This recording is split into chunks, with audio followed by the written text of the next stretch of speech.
I'm amazed that the judge completely dismissed Robin Yeartie, who didn't want to be there. If I wanted to sink Fani Willis because she forced me out of the DA's office, as Fani alleged, I would have come running to your courtroom. I would have said, Ms. Merchant, how can I help you?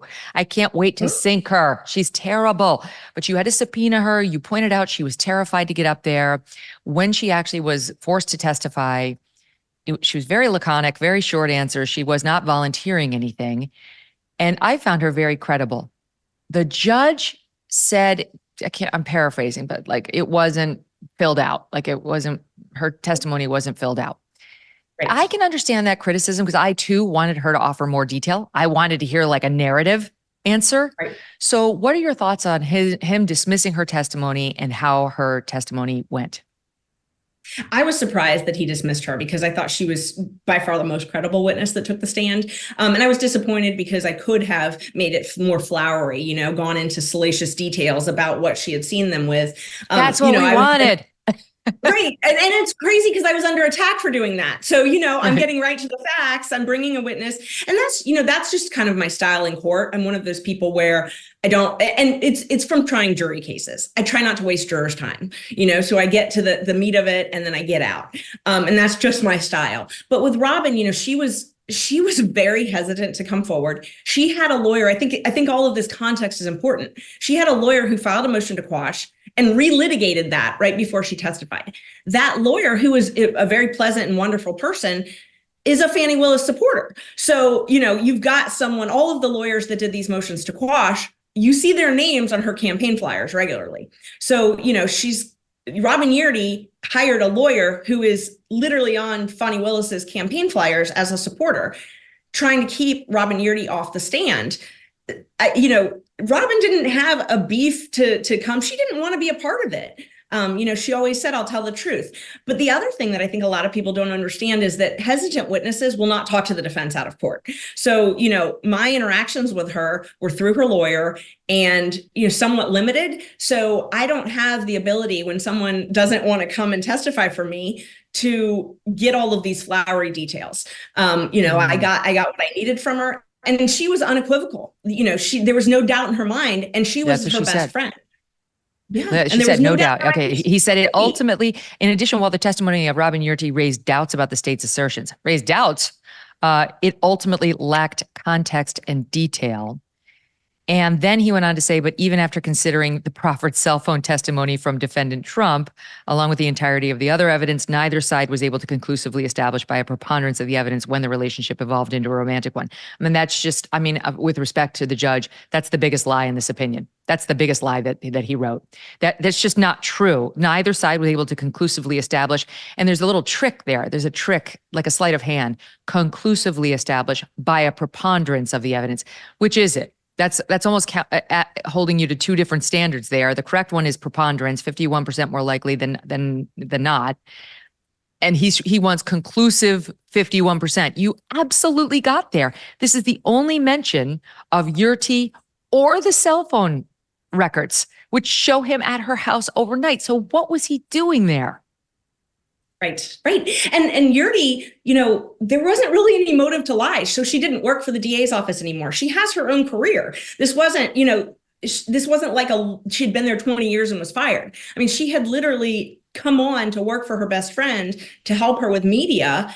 And then they just had a disagreement and she was demoted. And so she left. It wasn't like this was this huge, blowout between them. Everyone's saying disgruntled. The left-wing media you saw, disgruntled. She wasn't disgruntled. She didn't look disgruntled. She didn't want to be there.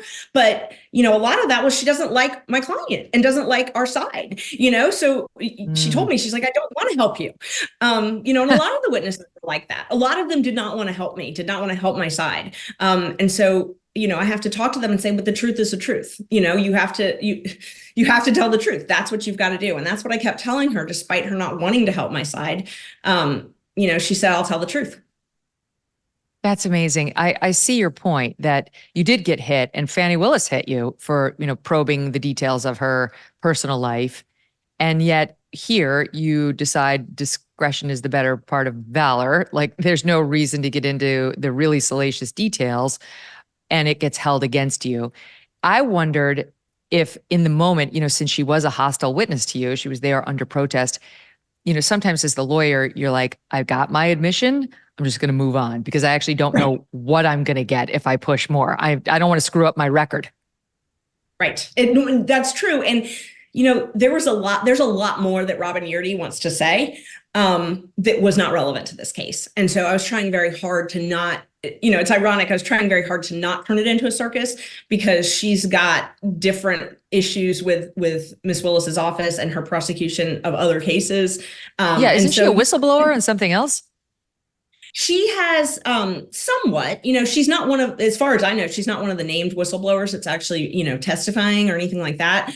But she is to a certain extent. And, that stuff wasn't relevant to my case. And so I was trying very hard to just stay focused on the relevant issues in my case, which is why we didn't go into all the flowery details and things like that. Do you think at some point Robin Yeartie might sit down with somebody, let's hope it's me, and actually just tell the story? I mean, there's nothing prohibiting her from telling the story other than what? The threat of Fani Willis or the threat of helping Trump?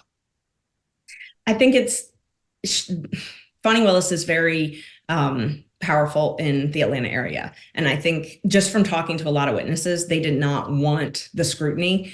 They didn't want what happened to me to happen to them.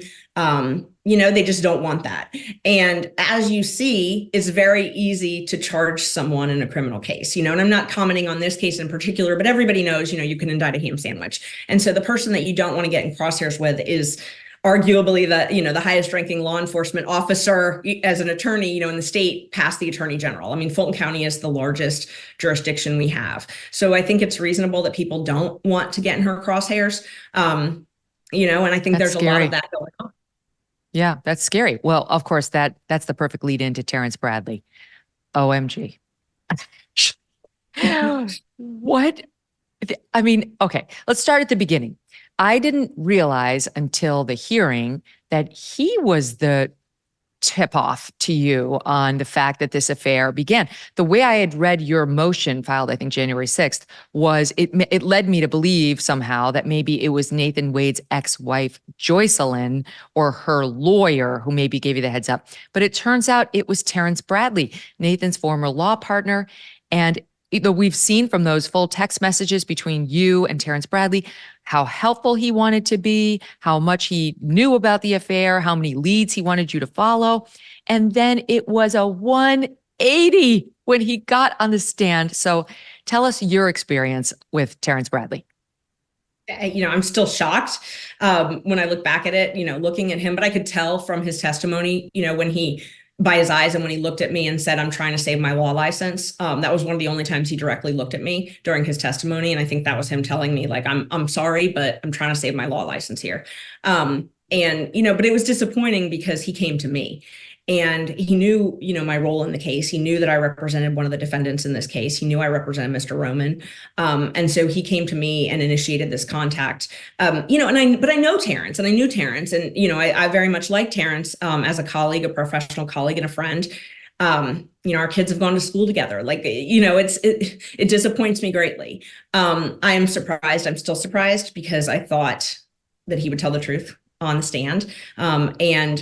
We had many conversations. Those texts are just sort of a small snippet of it, a timeline, but there's many conversations. And I went and I pulled back my phone records, I'm like, am I crazy? Did I dream up all these phone calls? And so I pulled out my phone records and I'm like, nope, it follows exactly my timeline of all the times we talked about it.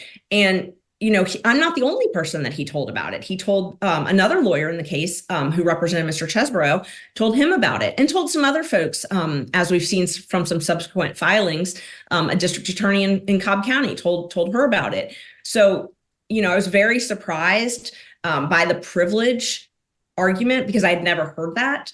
I never heard that until Mr. Wade and his friend called a friend of Mr. Bradley's. That was the first time I had heard the word privilege. Just to clarify for the audience, meaning that when Terrence Bradley got on the stand, he claimed everything he knew about Nathan Wade's affair with Fani Willis was privileged. And meanwhile, he'd been talking, he was like the town crier about it prior to the moment he actually took the stand. So there was a divergence there between his behavior and what he was claiming when he hit the stand. Keep going. Right. And, and that's surprising because if it's privileged, then you know about it, So he's saying, oh, well, I didn't know it's speculation. Oh, but it's privileged. It's like when the privilege didn't work, we switched over to speculation. Which is it? It's confusing. But the thing with this privilege term, where it first came about, was when Nathan Wade actually called Terrence's best friend and, said, hey, remind him about his privilege. And so that was the first time that this whole, oh, wait, it's privilege sort of came in. And I think that's when he had that threat almost that, hey, I'm coming after your law license. And when Terrence took the stand and said, I'm trying to protect my law license, that told me everything I needed. At that point, I said, okay, I've got to switch. And I think you could even see my demeanor switch at that point, from, hey, Terrence is my friend, to Terrence is someone who lied to me and is lying on the stand. Right. It was clear. I mean, it was clear to everybody that he was lying on the stand, including the judge. The judge put absolutely no weight on his testimony. And so he got what he wanted. Nathan Wade got what he wanted, and getting him to shut up when it mattered. But the text messaging, I thought, was very damning, very damning. Why would he? I mean, he said absolutely that he knew when it had begun, that it had begun prior to when they had testified to on the stand, and that it had begun after she left the DA's office, as you point out, a line. I just want to line, not L-Y-I-N-D-A, a line, L-I-N-E-D-A. She later, I would submit, became a lion DA, but in any event, so that was back in 19. So one of my audience members, I read their emails, Ashleigh, and one of them wanted me to ask you whether you wish in those text messages you had established the foundation for his personal knowledge, since that was what the judge said. He didn't see any foundation for it. Like, this could have been speculation by him. It could have just been like, yeah, I think they did. And we don't know how he knew or if he really knew at all. Right. And I wish I had, because I talked to him about that in person and on the phone. When I filed the response, the second, not the first filing, but then they responded and said, okay, we were in a relationship, but it didn't start until after he was hired. Then I called Terrence, literally sitting at my desk in the same office, and said, okay, this is what they filed. I need to respond. Let's talk about it. And that's when he told me about like the garage door opener and things like that. And he explained things with sensory details, like I saw this and he told me about this. And that, those details I wish I had captured in text, but at the time I didn't know that I needed to, because I didn't think that Terrence would ever, clam up and claim this privilege theory. Going back, I wish I had gotten a lot more details, but I didn't know I needed them. So he them, gave them to you in person. Like, do you, sitting here today, do you have any doubt that he knows as a fact, he knows that they did begin the affair prior to when they claimed? No doubt. I have no doubt that he told me details. And, as lawyers, we learn to get sensory details. One of our jobs, it's like we become sort of a lie detector test almost, that we can tell when people have sensory details when they don't, and he was just telling me certain details. And, part of what we do is we try to match up facts. So he's telling me things early on, telling me about the Yeartie apartment, for example. He's explaining it in detail. And then when I finally find Miss Yeartie and I confirm the apartment, I'm like, okay, well, Terrence was telling the truth. All of those details match up. The same thing with when they met. Terrence told me about when they met at this conference, and then I went and subpoenaed the records from the conference and verified that he was speaking at that conference and she was in attendance at that conference. So, all of those details matched up from what he told me, which led me to believe he was credible. I want to tell you about the Association of Mature American Citizens, or AMAC, an organization dedicated to America's seniors. AMAC stands out today by not only advocating for senior issues, but also by pushing for conservative values that affect us all. If you join, you're not just supporting America's senior citizens, you can become part of a movement defending our freedoms and securing our nation's future. Plus, membership brings you exclusive benefits like discounts on travel, dining, entertainment, and special insurance rates. Regardless of your age, if you're driven to preserve freedom, AMAC welcomes you. Sign up now at amac.us/Megyn.